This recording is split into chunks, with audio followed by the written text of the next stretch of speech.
My name is Emma. I'm 28 years old, and I work as a graphic designer. My days are usually the same.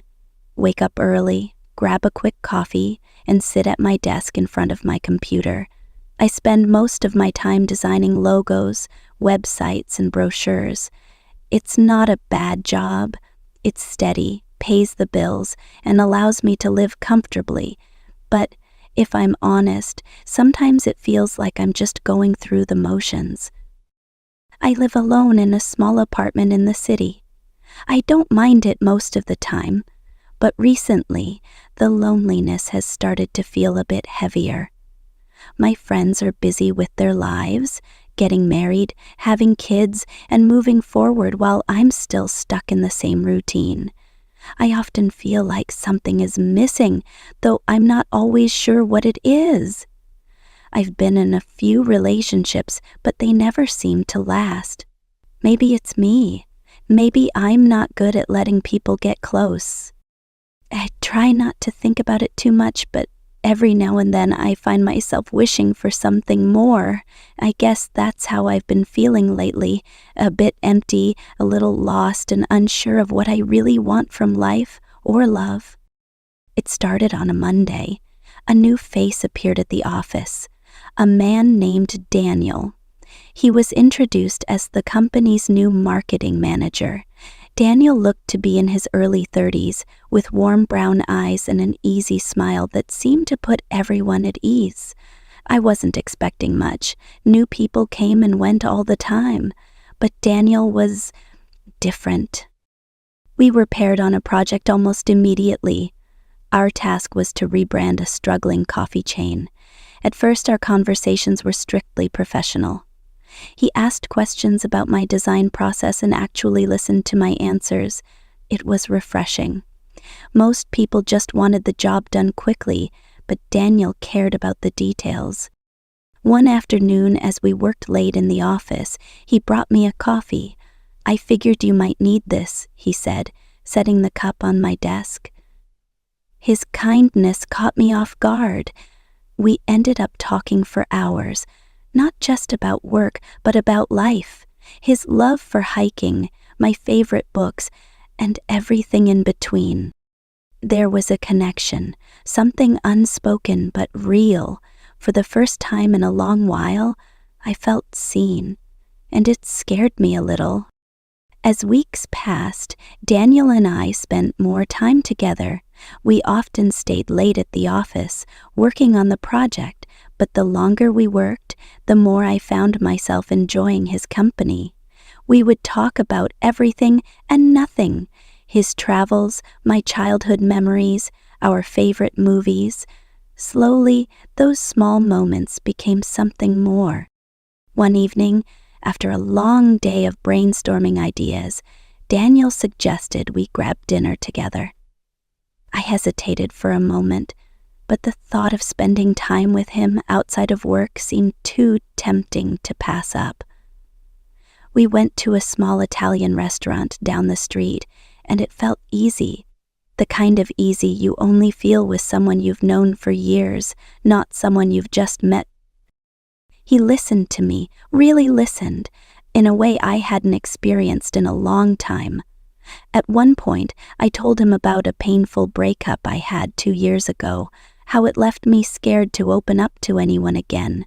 He nodded, understanding, and shared his own story about a relationship that ended because he was too focused on his career. "I guess we both have a lot of baggage," he said, laughing softly. I smiled, but deep down, I wondered if he might have said it with a little more meaning than just as a joke. The next week, we went hiking on a Saturday morning, something I'd always wanted to try but never had the chance to do. We talked about everything: our hopes for the future, our regrets. There were moments of silence, but it wasn't uncomfortable. It felt like there was something unspoken between us, something I couldn't name, but knew was there. But then, something unexpected happened. On the way back, as we sat in his car, Daniel casually mentioned that he had been seeing someone for a few months. "I'm not sure where it's going, honestly," he said, his eyes focused on the road. My heart sank. It wasn't that I expected anything from him. After all, we hadn't been anything more than coworkers and friends. But hearing him say it out loud in such an offhand way left me feeling like I was caught in a situation I didn't know how to navigate. I forced a smile, but inside my mind was racing. I liked him. A lot. But what was the point of even considering it now? He was already seeing someone, and I was just a friend. Yet, when I looked at him, I couldn't shake the feeling that maybe, just maybe, he saw something more in me too. The turning point came 2 weeks later. We were sitting at our usual coffee shop, talking about the project, when Daniel suddenly grew quiet. He looked at me, his face unusually serious. "I need to tell you something," he said, his voice low. I felt a knot tighten in my stomach. He paused, as though choosing his words carefully. Then, in a tone I couldn't quite read, he said, "I'm married, Emma." The words hit me like a punch to the chest. I couldn't speak. I just stared at him, feeling the room spin around me. Married? But he'd never mentioned it. He'd never even worn a ring. The thought that he had kept this from me, kept it from all of us at work, shocked me to my core. "I know this probably changes things," he continued, his eyes searching mine, "but I wanted you to hear it from me." I felt a mix of emotions: betrayal, confusion, anger, and hurt. My chest felt tight, and the words I had been holding back seemed stuck in my throat. Was I just a fool? Was I just a distraction for him? I wanted to say something, but what could I say? I needed time. I needed to process everything. I spent the next few days avoiding Daniel. I needed space to think, to process everything. The more I thought about it, the clearer it became. I couldn't continue down this path. I had to walk away. It hurt, but I had to protect myself. One afternoon, I called Daniel and asked to meet. When we sat down, I could barely look him in the eye. "I think we need to stop," I said quietly, trying to keep my voice steady. "I can't be around you knowing what I know. It's too much." Daniel looked shocked, like he hadn't expected this from me. "Emma, I know," I cut him off. "But you're married, and I don't want to be part of something that isn't real." There was a long silence before he nodded. "I understand." As I walked away from him, I felt a strange sense of clarity. It wasn't easy, but I knew it was the right choice. I had to prioritize my own happiness, my own well-being.